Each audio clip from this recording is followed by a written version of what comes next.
quelques obstacles à l'acquisition de richesse ou au développement personnel des gens, c'est que moi j'en vois deux principaux. La première, quand vous dites aux gens qui peuvent s'enrichir, ils n'y croient pas. Et pourtant, la majorité des millionnaires d'aujourd'hui n'avaient rien ou n'ont commencé avec rien. C'est pas parce que vous naissez avec de l'argent que vous êtes capable de continuer à en gagner ou d'en avoir. Moi, je connais beaucoup de gens qui sont partis de rien et qui ont eu beaucoup d'argent. Et à l'inverse, je connais aussi beaucoup de personnes qui n'avaient pas grand-chose ou qui avaient plutôt beaucoup d'argent et qui sont arrivés à zéro. Donc, déjà, naître avec de l'argent n'est pas une condition au fait que n'est pas une garantie que vous continuerez à en avoir. Donc la première, les gens ne croient pas en eux.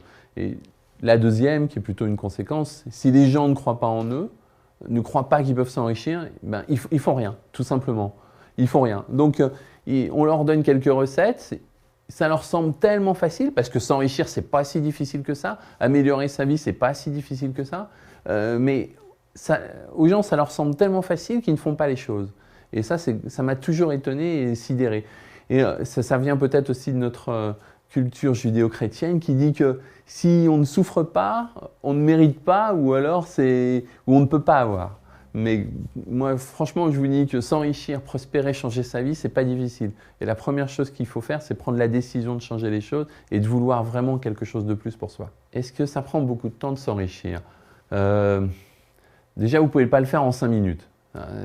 Les seuls qui peuvent le faire en 5 minutes, c'est de jouer au loto. Bon, moi, personnellement, je ne connais pas les numéros, sinon je les aurais déjà utilisés depuis longtemps. S'enrichir, ça ne prend pas plus de temps que de s'appauvrir. Ça dépend essentiellement de ce que vous allez faire de votre argent, la manière dont vous allez l'utiliser. Et c'est ça qui va déterminer la direction dans laquelle vous allez aller. Quelqu'un qui a 0 aujourd'hui, qui dépense plus que ce qu'il gagne, va s'appauvrir. Quelqu'un qui gagne 1000, mettons 1000 euros, qui n'est pas une paye, qui est vraiment le SMIC net, je veux dire, à partir du moment où il dépensera moins que ce qu'il gagne, il commencera à s'enrichir. Donc ça ne prend pas plus de temps. Votre richesse, elle est d'abord dans votre tête, votre argent est d'abord dans votre tête, et c'est ce que vous ferez de ce que vous gagnez qui va déterminer dans quelle direction vous allez aller. Faut-il s'imaginer riche pour devenir riche ? Moi, je pense que, encore une fois, votre argent est dans votre tête. C'est-à-dire que si vous ne dites pas « moi, je veux plus de choses pour moi dans ma vie », bah, vous n'aurez rien, vous aurez rien de plus. Si vous n'avancez pas dans cette direction de dire moi, je veux que mes enfants soient heureux, je veux qu'ils aient plus de choses que moi je n'en ai eu ou autant que je n'en ai eu parce que j'estime avoir été gâté par la vie, bah, si vous ne prenez pas cette décision, si vous n'avancez pas dans cette direction, bah, il ne se passera rien, encore une fois. C'est aussi simple que ça. Il suffit très simplement de vous prendre en main et de choisir son destin. Alors c'est vrai qu'on gagne une certaine somme d'argent chaque mois, ben, on a envie de se faire plaisir, on a envie de consommer, et c'est ce qui va... Alors est-ce qu'il faut tout consommer, tout dépenser ? Ben non, justement, c'est bien une des recettes. C'est-à-dire que si vous dépensez tout et vous ne pensez jamais à l'avenir, ben, vous n'allez jamais rien mettre de côté, vous ne penserez jamais à l'avenir et jamais vous pourrez vous développer. Le premier bonheur, c'est de pouvoir vivre correctement, c'est-à-dire de pouvoir se loger, de pouvoir manger et de pouvoir subvenir aux besoins de ses enfants. Dès que vous allez dépasser ce stade-là, tout le reste, c'est du superflu. Donc, est-ce qu'à partir du moment où vous pouvez vous manger correctement, vous pouvez vous loger correctement, est-ce qu'avoir le dernier téléphone portable à la mode, est-ce que ça vous apporte du bonheur ? C'est un peu la question qu'il faut se poser. Si votre bonheur il est associé qu'à l'aspect consommation, le jour où vous ne pouvez plus consommer, vous ne pouvez plus être heureux. Je pense que là, il y a quand même des bases qui sont à réviser et que la société de consommation nous a emmenés sur des pentes très glissantes et très dangereuses pour beaucoup de gens. Se payer en premier, c'est surtout qu'est-ce que ça représente. Se payer en premier, ça veut dire, d'un point de vue très concret, ça veut dire que vous rentrez votre salaire, je vais dire 2000 euros, ben, se payer en premier, vous dites que d'abord, je prends 200 euros pour moi que je vais, dans un premier temps, épargner. C'est ça que j'appelle se payer en premier. C'est-à-dire qu'avant de payer votre loyer, avant de payer votre facture de téléphone, avant de payer n'importe quoi d'autre, vous pensez d'abord à vous et vous prenez votre part avant que les autres prennent leur part.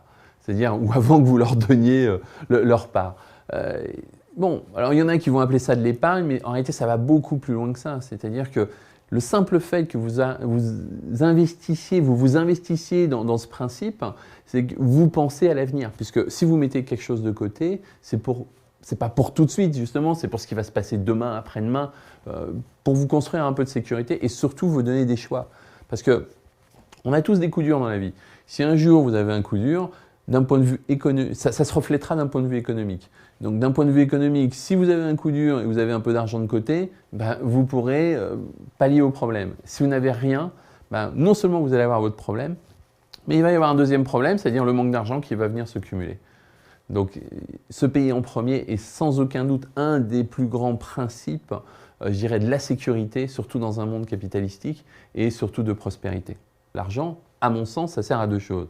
Ça sert pour votre avenir et votre sécurité, et ça sert aussi à vous faire plaisir.